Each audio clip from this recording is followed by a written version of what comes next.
If you ask me, was I worried that the Browns was going to do what they are notoriously have been known to do when games come down to them making intellectual like decisions regarding they got a like what one score lead, right? Let's use that for example. Say they, I'm talking about in the past. I ain't talking about what took place today. I'm talking about what's been taking place this year. Finally, if that makes sense. But what took place years ago was the fact that it could have been the Browns be up 13 points, and they will always find a way to lose the game like under 2 minutes, if that's an example. Not saying that's how it always was in the past. They would blow games with like just simply more on the clock, if that makes sense. But there were games where they would just literally blow it in less than like in under 2 minutes, literally under 2 minutes. And again, if you ask me, was I nervous that they were going to repeat what they have been doing for years, and what they did last year, if that makes sense? I would say no, because I kept saying to myself, even if the Jaguars get a 2 point conversion, which I didn't understand why they went for it, but okay, fine. They didn't get it. Myles Garrett gets a sack on Trevor Lawrence. Okay, fine. So it came down to the onside kick. Okay, yeah, we know the history with the onside kicks. Usually the other team recovers it, and then they take it down the field, and they end up being victorious over the Browns. Okay, so again, I wasn't nervous because all I kept saying to myself was just secure the onside kick, and it's game time. That's all you got to do. I was confident because of Buddy Patron being the special teams coach. Again, I'm not going to get into his history in the National Football League. Let's just say that I had confidence in him because of his intellect.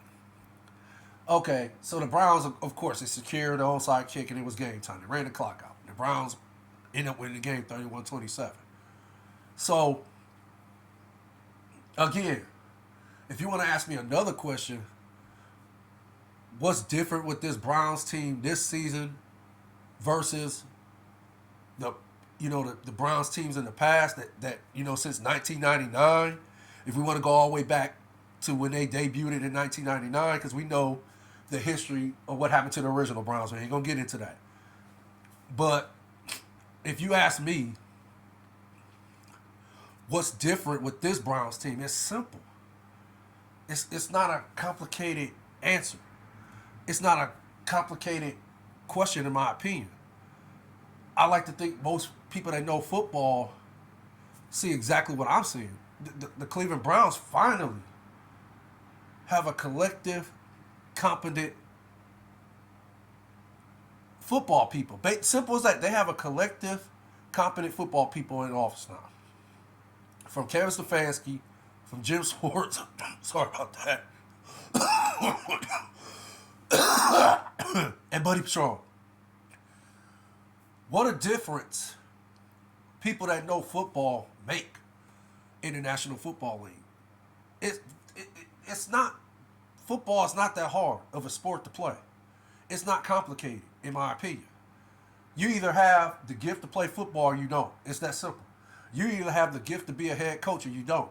You either have the gift to be a defensive coordinator or not. You either have the gift of being a special teams coach or not. It's just that simple.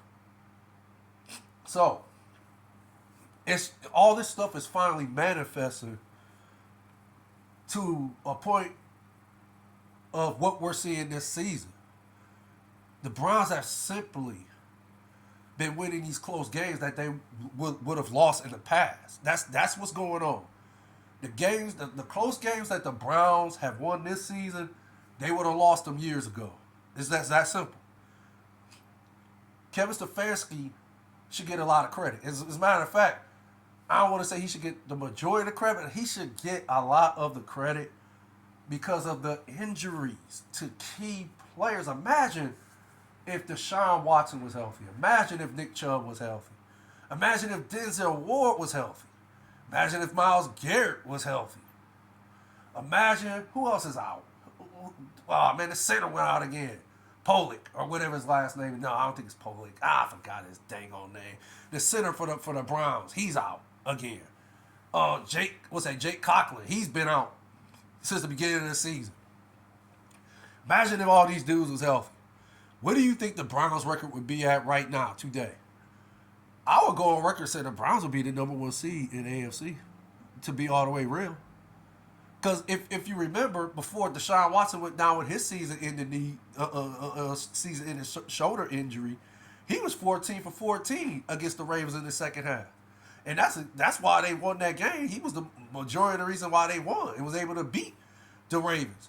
And the Browns needed that game. They needed to beat the Ravens. They needed to beat the Steelers.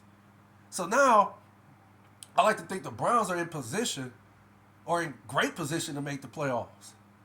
They got the Bears coming up, which they should defeat the Bears. But, okay, any given Sunday, we know how that works. But, again, if all things are equal, they should be 9-5 after this upcoming Sunday. So, I like to think 10 wins should get the Browns in the playoffs. I could be wrong. I don't know where they're at in the AFC as far as in stacking wins.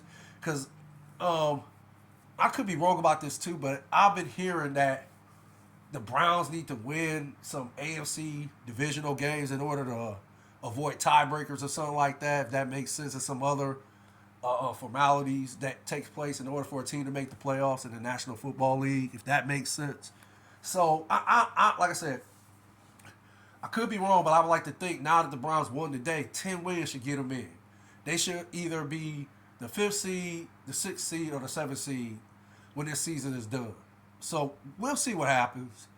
The Browns won today. That's great. I'm glad they won. I'm glad that even though it looked kind of shady at first, it looked like, oh, okay, here we go. Turnovers as usual. Why we keep turning the ball over? That's how Jacksonville was able to get on the board. That's how they was able to get 14 points. They had a interception by Flacco, and Jacksonville was able to capitalize off of that. That gave them 7. Then they were able to get another 7 off of Joe Flacco fumble. So at that time it was 21-14. So again, the game, yeah, it looked somewhat gloom, but I just kept saying to myself, I got a feeling the Browns are going to win this game. I was watching Trevor Lawrence. I want to say he played a good game. I don't think he played a Trevor Lawrence game. He looked at times to be hampered by the ankle injury he sustained against the Bengals this past Monday. But, hats off to him. He's an Iron Man from what I've been hearing around the league. So he went out there, he stuck his chest out. He put on his hard hat, went out there, and, he threw in 3 interceptions. Yeah, but he still almost had the team in position to win the game, or tie it at least, right?